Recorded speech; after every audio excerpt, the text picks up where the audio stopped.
Hello? Zuko here. Hey gamers, I'm the Quavatar. Avatar: Last Airbender is probably one of my favorite shows of all time, and it's probably my favorite TV show of all time, and yes, there's a distinction. Now, because I love this show so much, I could probably talk about it for hours, but then I would never make a video on it. So today, I'm just going to do a short little summary of why I love Avatar: Last Airbender, and why I find myself rewatching it all the time. And so here's just some of the few reasons why I love this show so much, and maybe why you'll love it too. I'm going to try to convince you to watch one of the greatest TV shows of all time. Avatar: Last Airbender is one of the most imaginative and fantastical shows ever created, and it doesn't just feel like you're watching a TV show through a screen, but that you're watching a real and live, breathing world. It feels less like a fictional TV show and more like a documentary of sorts. Like, let me phrase it like this. Have you ever had that thing as a child? Maybe it was some book that you read. Maybe it was like a playground game, maybe it was that trip to Disneyland, but whatever it was, you were so enchanted by the thing or place that you were at that you just wanted to live there.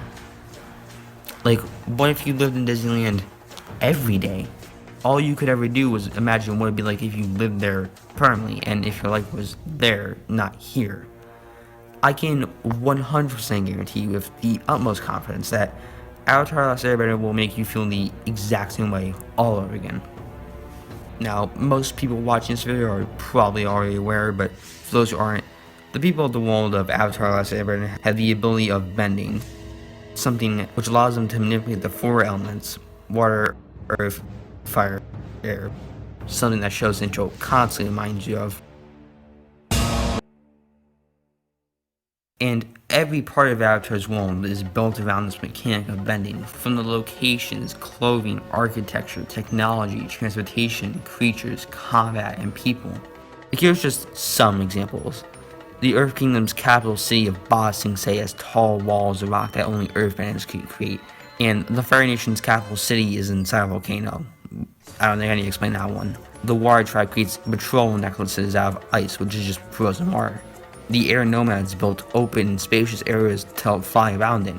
Firebending gives the Fire Nation the ability to melt and mold metals, giving them advanced machinery.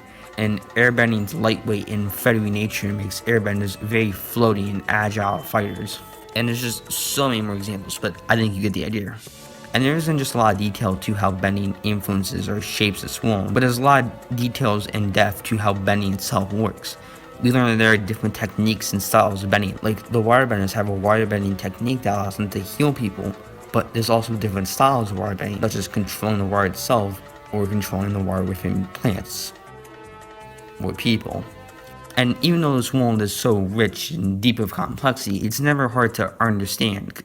Instead of using fancy creatures that would be hard to imagine and visualize, like a dragon or a goblin or a fairy, which, yes, you can picture now, but that's only because you now have visuals of them. If you had ever heard those names, you would never know what they look like.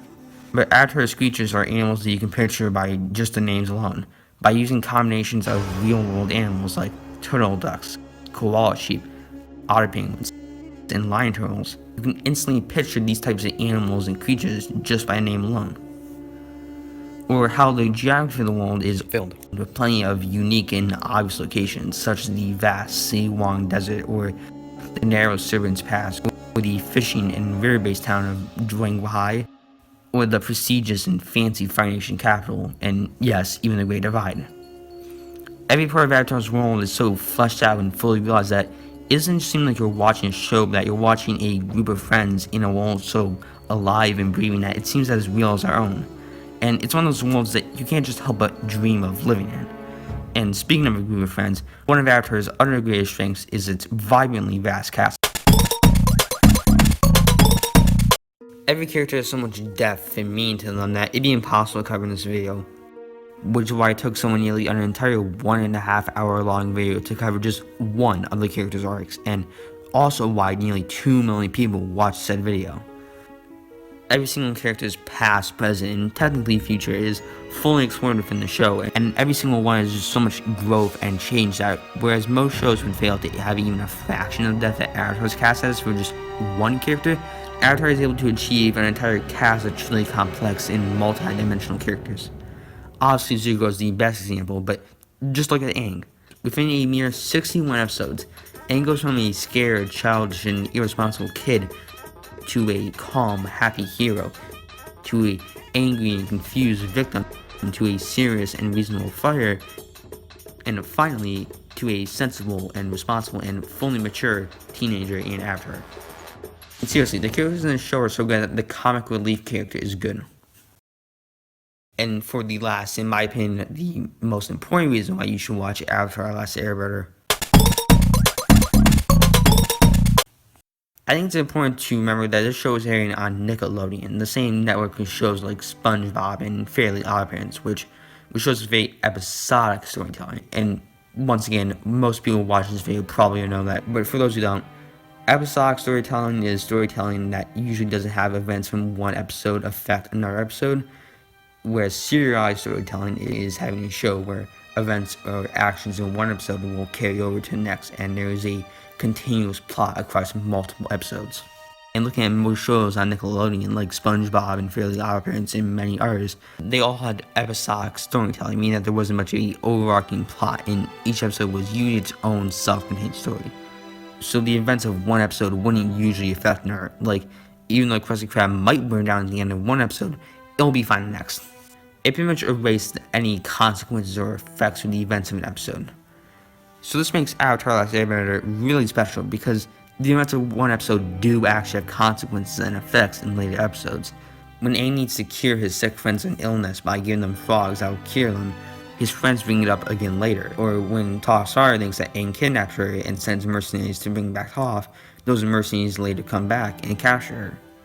Or in one of my personal favorite examples, when it's shown that Zuko's family had a house on Ember Island that they use as a vacation home, but it's since been abandoned, the heroes later stay at that same home as a hideout. And even small things like how this creepy monkey is shown being brought into the ship one episode and then appears in the background in another, or how these lion turtle statues are shown in the intro of every episode and then the lion turtles later appear in the finale. And while this might not seem that impressive, not only does it show the passion and love for this project, but you know how Marvel movies would usually have little details that get callbacks later on? Well, as you can clearly see, Avatar: Last Airbender does the exact same thing, even though it's on the same network as shows like SpongeBob that didn't really have any sort of continuous plot or callbacks at all. And it's not just the little plot details, the continuity isn't just small little bits. Avatar: Last Airbender still has a main overarching plot throughout the entire show. It's constantly changing and evolving with the events of each episode affecting and influencing the main overarching plot of the entire show. And yet, despite that, each episode still has its own unique plot to enjoy that makes episodes special and different, so they don't just all blend together. And there's still the plenty of little plot details that the show later comes back to, like the ones I already shared. You get all of it. You get the main overarching plot, you get the individual episodes plot, and you get the small little callbacks and details plot. However, despite all the story, it never becomes overwhelming, and the show is still very easy to understand and follow because even with the plot constantly changing and evolving, the show has lots of downtime and moments to relax and doesn't overwhelm you with plot.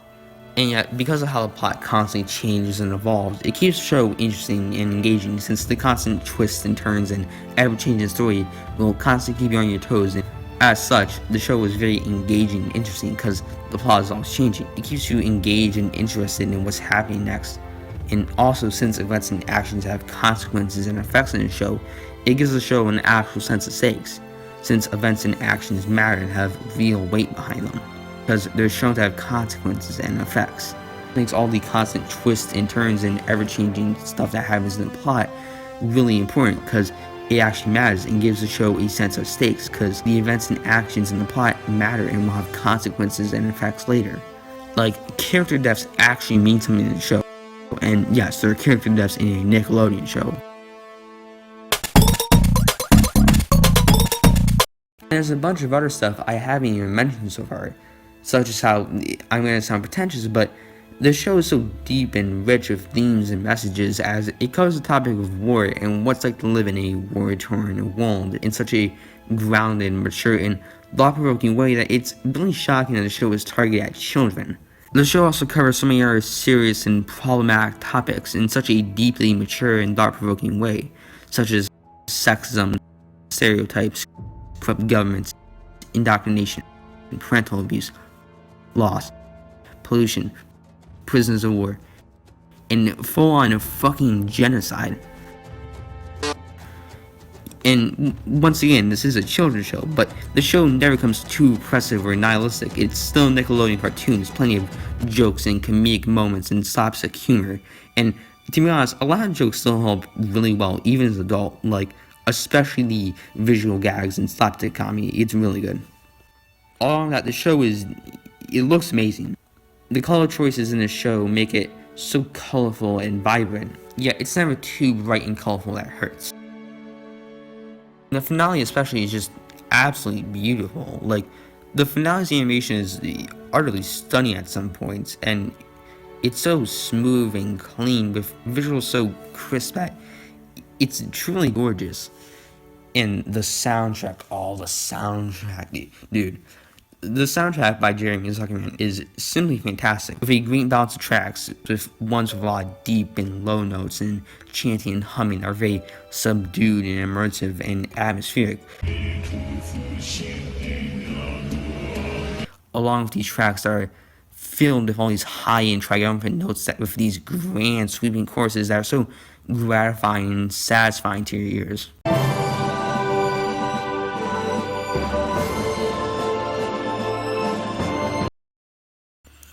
And if all somehow hasn't convinced you to watch Avatar: Last Airbender and yet, I have one more key piece of evidence that will convince you. So as you can see, this is IMDb's top 100 TV shows. These are the top 100 TV shows according to IMDb. And as you can see, Avatar: The Last Airbender is at the very top of this list with a 9.2 out of 10, and is in the top 10 of all shows on IMDb. And as you can see, there are no other animated shows above Avatar, meaning that Avatar is the highest rated animated TV show on IMDb. I'll repeat that. Avatar: Last Airbender is the highest rated animated TV show on IMDb. It is the best animated TV show, at least on IMDb. I rest my case.